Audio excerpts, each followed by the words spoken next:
తక్కువ లెక్క అమ్మినా జగన్ సర్కార్కి ఎక్కువ డబ్బులు వచ్చినాయి, ఎక్కువ లెక్క అమ్మినా తక్కువ డబ్బులు ఈ ప్రభుత్వానికి వస్తున్నాయి. అది నాణ్యత వల్ల అని ప్రజల్ని మోసం చేసే మీడియా వార్తలతో కాలక్షేపం చేయొద్దు. ప్రభుత్వం ఎక్సైజ్ ద్వారా డబ్బులు సంపాదించాలనుకుంది. గతంలో చంద్రబాబు ప్రభుత్వం దిగిపోయినాటికి 17,000 కోట్లు ఉంటే జగన్ వచ్చాక 25,000 కోట్లకు పెరిగింది.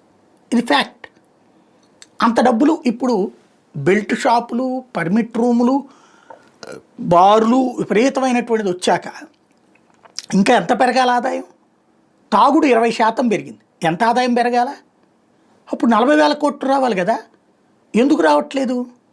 Simple logic. ఇప్పుడు ఒకటి మొన్న అక్కడెక్కడో దొంగ మద్యం దొరికింది, అది ఆ తరహా దొంగ మద్యాల్ని తయారు చేసే కంపెనీలు కొన్ని బిగినాయి. వాళ్ళు వీళ్ళతో ఏంటి షాపోడితో కుమ్మక్కయి వాడు 50 రూపాయలకి 70 రూపాయలకి తయారు చేసిన ముందు షాపోడికి 100 రూపాయలకి ఇస్తే షాపోడు 130 రూపాయలకు 140 రూపాయలకు అమ్ముకుంటాడు.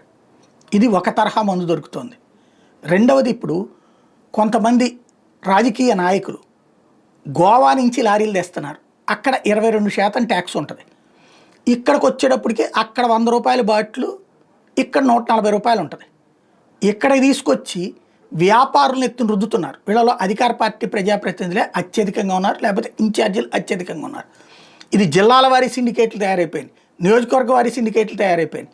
ఏకంగా లారీలు తీసుకొచ్చేసి ఇక్కడ షాపుల వాళ్ళకి ఇచ్చేస్తున్నారు. ఇచ్చేసి 100 రూపాయల సరుకు 120 రూపాయలకి అమ్మమని చెప్తున్నారు.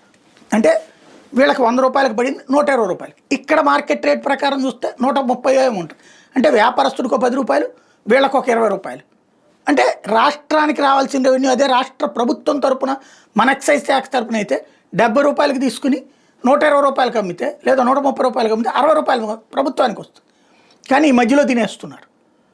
నెలకి ఎంత లేదన్నా సరే 30 లక్షల నుంచి 50 లక్షల రూపాయలు ఇలా సంపాదించే వాళ్ళు ఉన్నారు. చిన్న చోట్లన, పెద్ద చోట్లన కోటి రూపాయలకి సంపాదిస్తున్నటువంటి వాళ్ళు ఉన్నారు.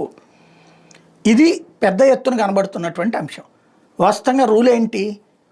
మద్యం అంతా కూడా ఎక్సైజ్ డిపార్ట్మెంట్ దగ్గరికి రావాలి, వాళ్ళు స్టాంప్ వేసి అమ్మాలి ఇక్కడ. కానీ అలా జరుగుతున్నాయి. ఎన్ని పక్కదారి పడుతున్నటువంటి సంపద ఎవరికి వెళ్తుంది? రాజకీయ నాయకులకు వెళ్తుంది, ప్రభుత్వానికి రావాల్సిన సంపద. అదేమంటే అదేది భజన మీడియా చేతన మాత్రం తప్పుడు వార్తలు రాయించుకోవడం మాత్రం నడుస్తుంది. లేదా వాళ్ళు అసలు విషయం కనిపెట్టలేక ఆ తప్పుల్ని సమర్థించుకునేటటువంటి కార్యక్రమం నడుస్తుంది. ఒక్కసారి క్రాస్ చెక్ చేసుకోండి. అన్ని మద్యం దుకాణాల్లో ఎక్సైజ్ ట్యాక్స్ సప్లై చేసిన మంది ఎంత, అక్కడ ఉన్న మంది ఎంత, అవి ఎక్కడివి? ఇది ఆల్ షాప్స్ వెరిఫై చేయండి ఒక్కసారిగా. అప్పుడు తేలుతుంది అసలు కుంభకోణం.